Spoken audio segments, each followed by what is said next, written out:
도내 코로나19 확산세가 다소 꺾인 가운데 검사를 뒤늦게 받는 사례가 속출하고 있습니다. 특수학교 교사와 보건교사 등의 백신 접종은 연기됐습니다. 충청북도와 경기도가 정부의 수도권 내륙선 철도의 국가철도망 계획 반영을 촉구했습니다. 이재명 경기지사가 충북도청을 방문해 공동 건의문에 서명했습니다.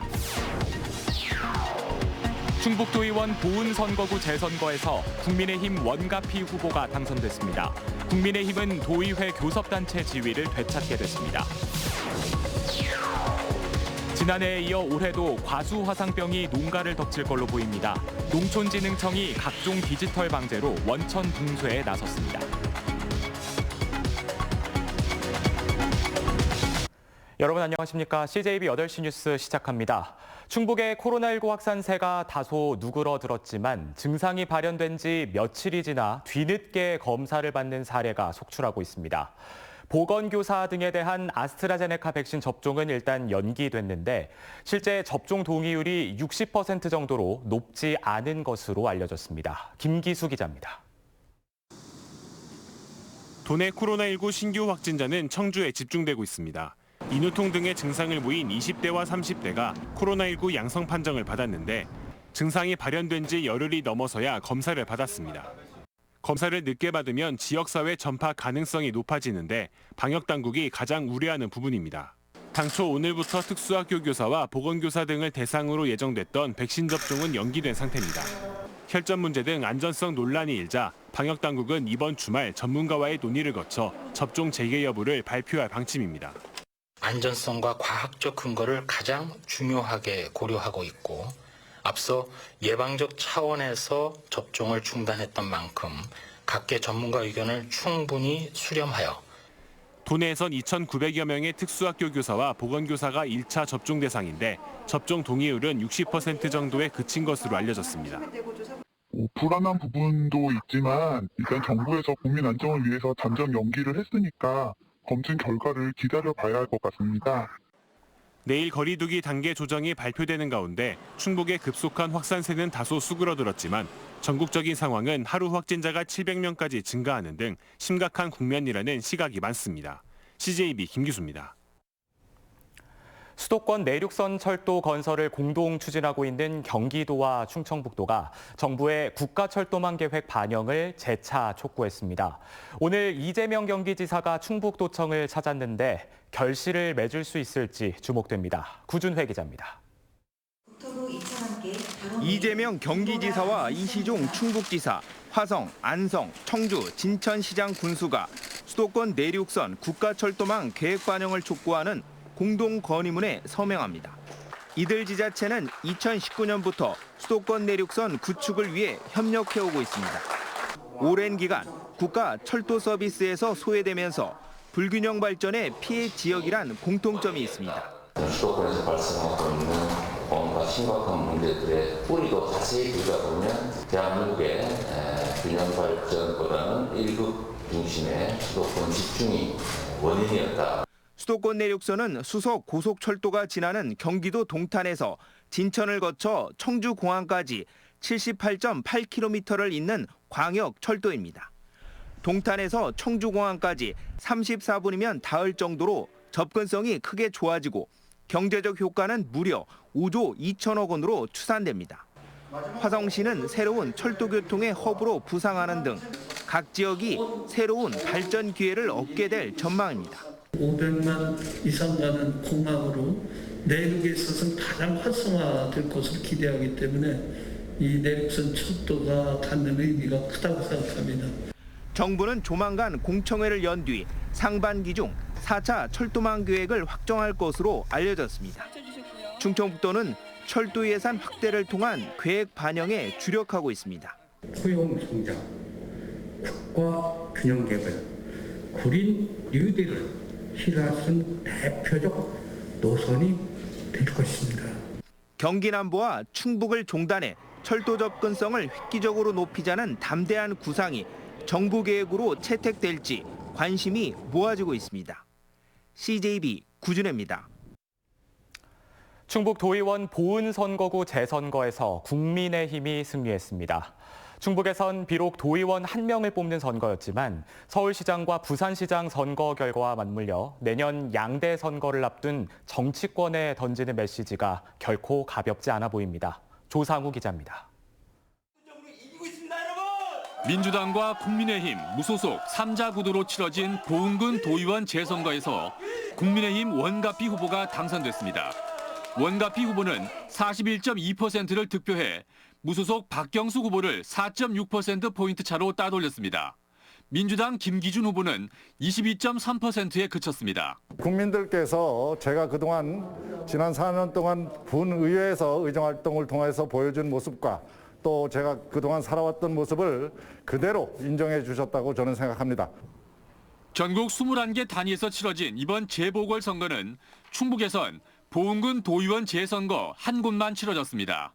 서울, 부산시장 선거처럼 큰 정치적 의미를 부여하긴 어렵다는 시각도 있지만 박덕흠 의원 탈당과 윤갑근 전 도당위원장 구속 등 악재가 겹쳤던 국민의힘 입장에서는 내년 대선과 지방선거를 앞두고 분위기 반전에 계기를 마련했다는 평가가 나옵니다.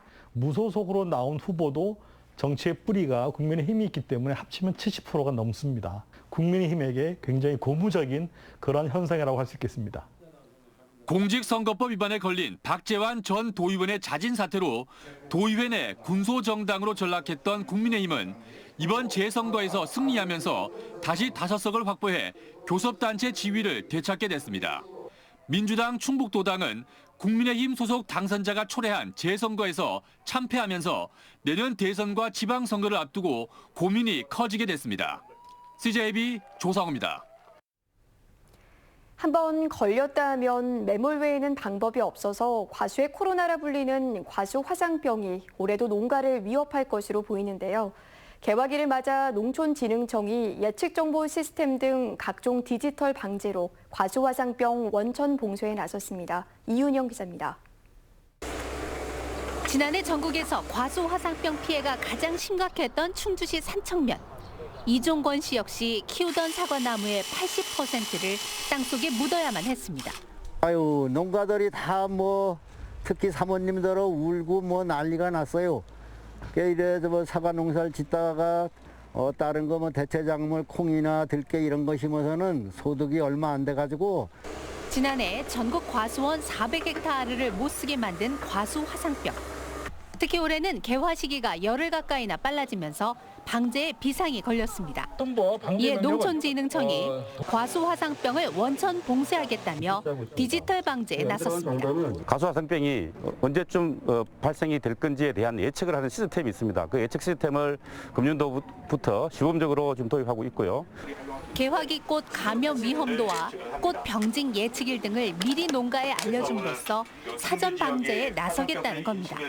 국내 예보가 있듯이 그런 예보 자료를 이용해서 이런 병 모델을 이용하면 미리 정보를 알 수가 있으니까 미리 이벤트가 발생하기 전에 미리 농약을 쳐서 그 예방을 할 수 있는. 농업용 드론을 활용한 공동 방제도 실시합니다.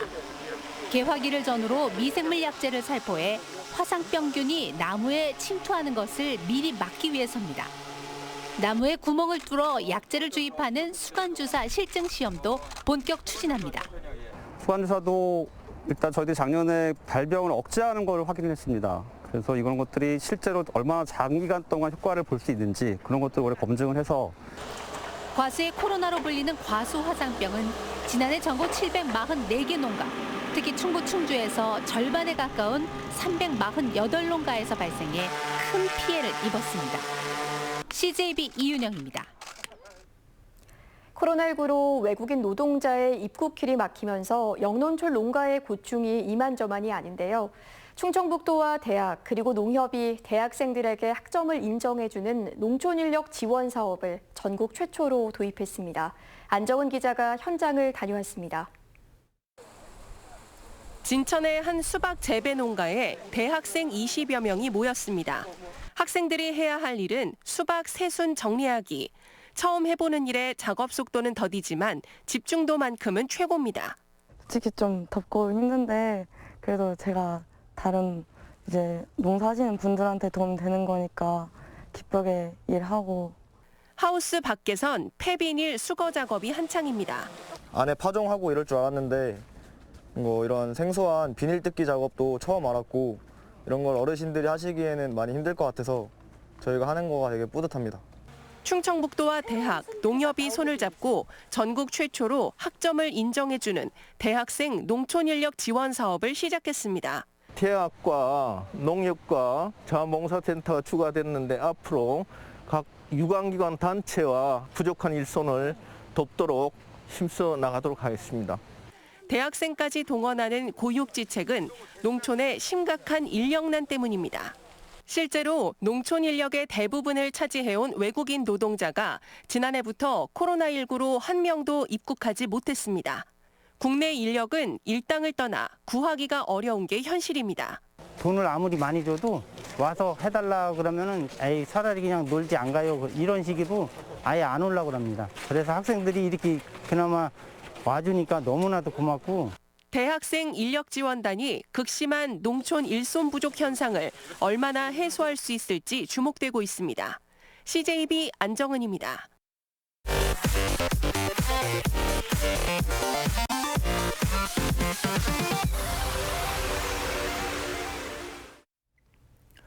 충북 지역의 부동산 투기 관련 수사가 확대되고 있습니다. 충북경찰청 부동산 투기 수사 전담팀은 도내 개발 예정지 투기 의혹이 있는 14명을 대상으로 땅 매입 경위 등에 대한 내사를 진행하고 있다고 밝혔습니다. 이들 중에는 일반직 공무원 2명도 포함된 걸로 알려진 가운데 경찰은 투기와 관련한 시민들의 적극적인 신고를 당부했습니다. 충북교육청은 도내 고교 4곳을 대상으로 종합감사를 벌인 결과 28건을 적발했다고 밝혔습니다. 고교 4곳 모두 정기고사 평가 문제 출제 부적정 등 성적과 학사관리 문제점이 드러났는데 복수 정답으로 처리하거나 재시험을 치른 사례도 적발됐습니다. 이번 감사를 통해 12명에겐 경고를, 45명에겐 주의 조치를 내렸습니다.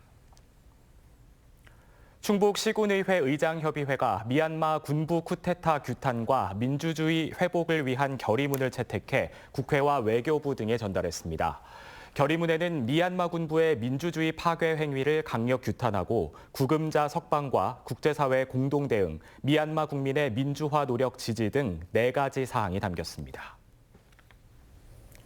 2021 온라인 지역인재 합동 채용 설명회가 오늘부터 5월 26일까지 7주 동안 진행됩니다. 국토교통부와 국가균형발전위원회가 주최하고 수도권을 제외한 전국 14개 광역지자체가 공동 주관하는 이번 채용 설명회에는 전국 101개 공공기관이 참여하고 충북에선 충북혁신도시와 오송에 위치한 11개 공공기관이 참여합니다. BBS 충북연맹은 장학금 전달식을 열고 충북 지역 결연 학생 35명에게 350만 원 상당의 장학금을 전달했습니다. 이번 장학금은 전금옥 BBS 흥덕지 회장이 기탁한 금액으로 마련됐으며 BBS 충북연맹 흥덕지회는 창립 이래 1,128명의 결연 청소년에게 3억 9천여만 원의 장학금을 지급했습니다.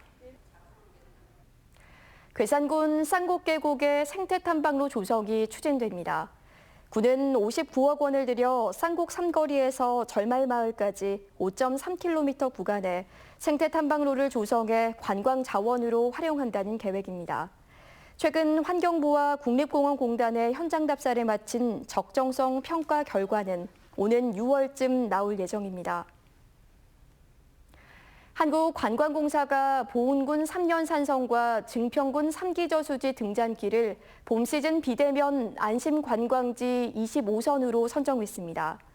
3년 산성은 신라 자비왕식이 완성된 대표적인 석축산성이고 3기 저수지 등잔길은 총거리 3km로 조성된 수변 산책로입니다.